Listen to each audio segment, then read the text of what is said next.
Hello everyone, it's Manny Blue. I have two questions for you. What is the value of your 401k account and is it tax advantage or tax deferred?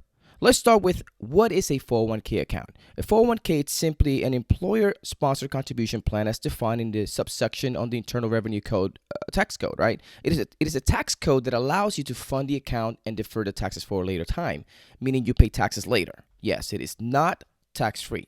So you may have $50,000 in the account and it looks good on paper, but do you really have $50,000? The answer is no. You have to account for the taxes that you will pay, which may be possibly higher when you retire, and you also have to account for the several fees being charged to your account. Now, one of my major problems with this type of plan is that you have little control over the account and there is no cash flow. Two, your partner in the account is the government, and as we know it, they are in trillions of dollars in debt. Is that a partner that you want having control over your money? It's a good question, right? See, a lot of times people don't know these things or don't think about these things. Your money, it is not liquid, right? You cannot access your money anytime that you want or need it. Trust me, I learned that the hard way. And if you do, you will be penalized and taxed.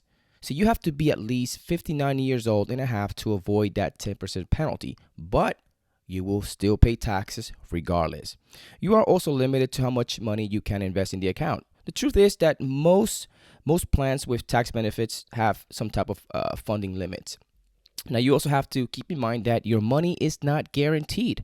The money in your 401k account or traditional IRA goes up with the market and goes down with the market. So you're technically sort of gambling a bit, right? Which is why I don't recommend putting all of your money in one basket. Some questions that you should ask is, how much is my employer really matching? See, some companies don't tell you that they only match a percentage they tell you based on their performance. So if they have a bad year, you would not be getting that matching contribution they talk about. So something else that you want to know is how much or how long it takes for you to be fully vested in a company. And I say that because most companies and plans have strings attached and requirements. Now, some people are overfunding their 401k account. What do I mean by that?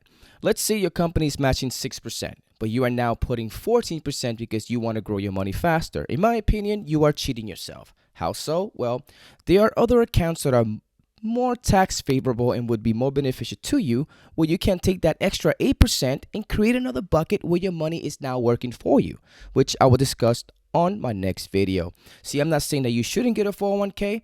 Personally, I'm not a fan of these plans, but they are better than nothing. But what I am saying is diversify your long-term money. Do not put all your funds in one basket, right? See, there are other accounts that may be more suitable for you that you are not aware of just yet. Be sure to turn on the notification bell and stay tuned for the next video. Thanks for watching.